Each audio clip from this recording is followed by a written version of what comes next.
Catching up with my mom, my dad.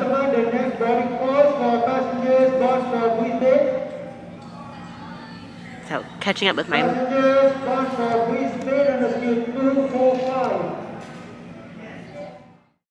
We did it! We packed up all of my classroom and my house, and now this is the wall of stuff in my mom's garage. I did a pretty good job. So at the bottom, we have the 3 black bins. I really stuck with it, dedicated to the 3 black bins. We have the 3 file boxes, 2 milk crates that are full of books. I had 3, but I redispersed them somewhere else. And then we have in the black bins, or sorry, the black garbage bags, there are more bins and containers. In the white cubes that you see, there's also more containers for my school stuff. And then off to the side, there is another black bag that's covering a rainbow cart. That's where I put most of the other books and the globe. So really proud of myself. We did it. And now I'm off to finish packing and prepare to leave the country. Here we go. Cambodia, here we come. Hello from Singapore. I have made it this far. So far my journey has been quite the adventure. My first step was to go from Seattle to LA, and that almost didn't happen thanks to a COVID test that was apparently expired. So I was at the Seattle airport just freaking out, trying to keep it together. But me and my friend, she was with me trying to help me check my stuff in, and I'm so thankful for her. Shout out to you, Colleen and Maria, for being there for me. It really helps. So the COVID test was expired. She's like, I can't let you on this plane. I said, oh my goodness, I have to get on this plane.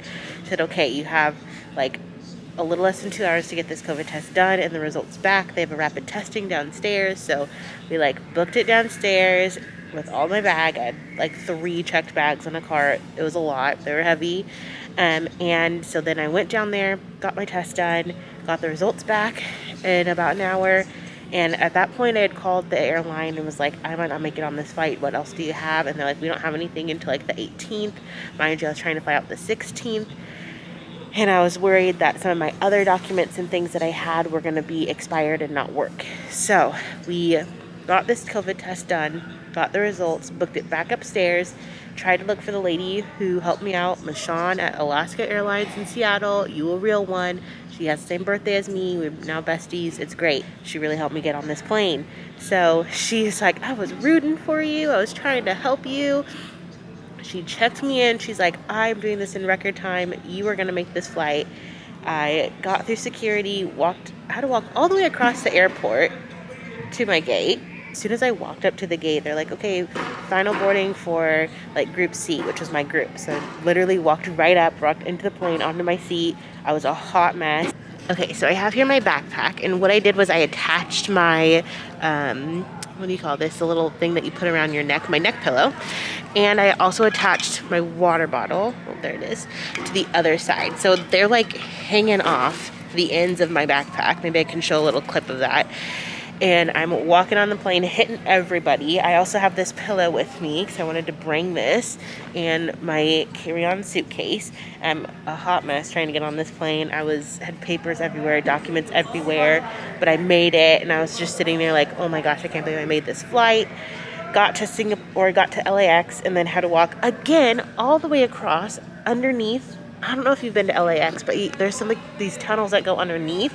And I walk all the way across the international terminal. The tunnel smelled terrible. It was a long walk, hated it. Was sweating. Made it to the Singapore airline, checked in there, and that's where they counted my money.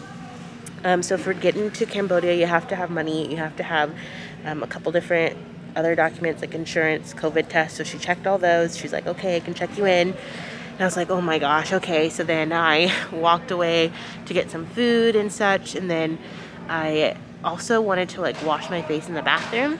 And so I walked back to my gate, and they're like, okay, we're gonna start boarding. And I was like, okay, usually like it goes, you know, the first class, all of those people first. And so I was like, I'll just kind of go to the bathroom really quick. Okay, so I go to the bathroom, I wash my face, I walk back to the gate. Literally, I swear this only took like 4 minutes. Everybody had already boarded the plane, and they're like, final boarding for Singapore. I was like, oh my gosh, I almost just missed my flight. So made it onto that plane. There's like barely anybody there.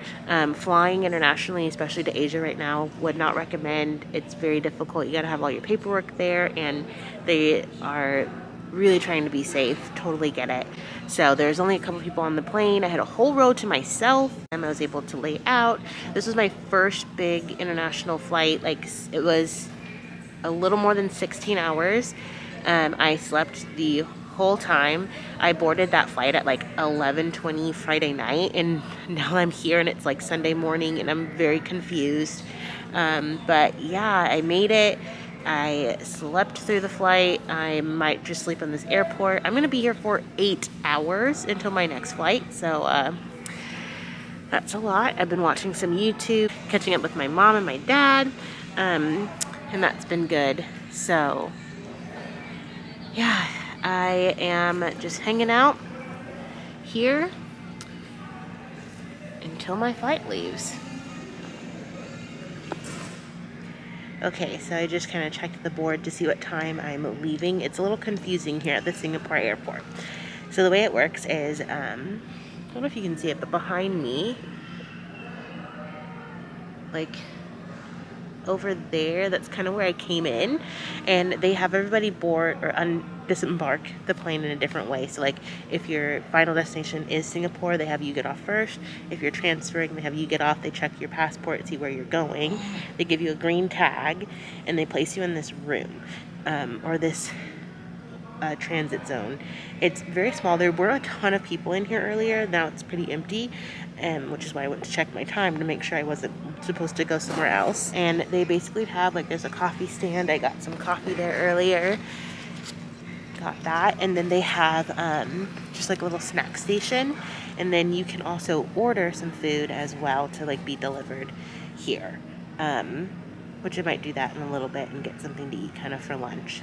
But man, I've never really flown internationally, not really, and so the whole like getting used to like the time difference and everything, I'm just all sorts of confused right now. I left on a Friday, I'm here on a Sunday. I don't know where Saturday went.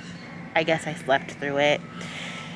And yeah, also did not tell you this before, I cut off my hair. All of my hair is gone. So that's a new update for you as well.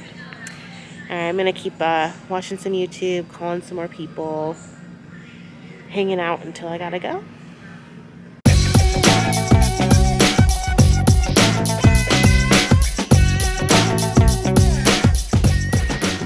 have changed clothes, now in some leggings and a shirt. I did the whole thing where I went in the bathroom, washed my face, brushed my teeth, fixed everything a little bit. Feel like a new person, ready to go. I've been in this airport for quite some time. Let's see, we got in around like 7 and it's like 2:30 now almost. My flight leaves at 4:30, so I still have some more time here. I've done quite a few things. I've searched the web, went on Netflix for a bit, YouTube, did some stretching, just kind of laid down and hung out, done the whole thing. But yeah, I'm just sitting here waiting. I'm kind of feeling a little nauseous. I had put on these here. These are my C-bands. And I also did take like half a pill of Dramamine because I just feel really nauseous, and I think it's just from that long flight. I've never done that before. And I'm just hanging out. I don't really want to get on to anything. I've just charged up my phone. Don't want to use any more of my battery on my computer or my Kindle, just in case I need it when something happens. But yeah, this is the last leg of the journey from Singapore to Cambodia. I am still waiting, still nervous about my COVID test and results and things, and hopefully that they're accepted at the border. We'll see. Everything else though, I have all my other documents and everything, so we're just praying that it makes it through. Worst case scenario, I go to like another country, like Australia or something. Somewhere where they'll let me in. You know, no big deal, and then I'll get in later.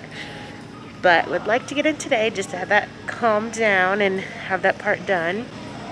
But yeah, this little section of Singapore Airport has become my new home. I've gone to like several different locations in here. I've been and at a table in a corner, charging. I've been all over this little area. Still not that many people here since everybody kind of had left. So I'm not sure what that was about, but lots of earlier flights, I guess. And yeah, I'm getting a little bored here, so we'll see what I end up doing, but I'm just gonna sit. Yeah, I feel bad I can't really people watch because I've been watching the same people.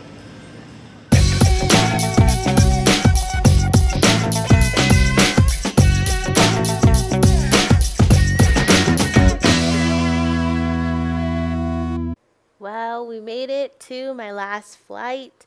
They gave me milk and a stick, which did not sound appetizing, but I appreciate the thought.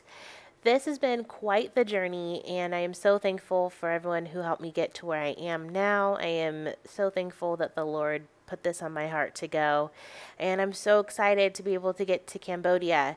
But the question still remains, will they let me in? Stay tuned next week to find out.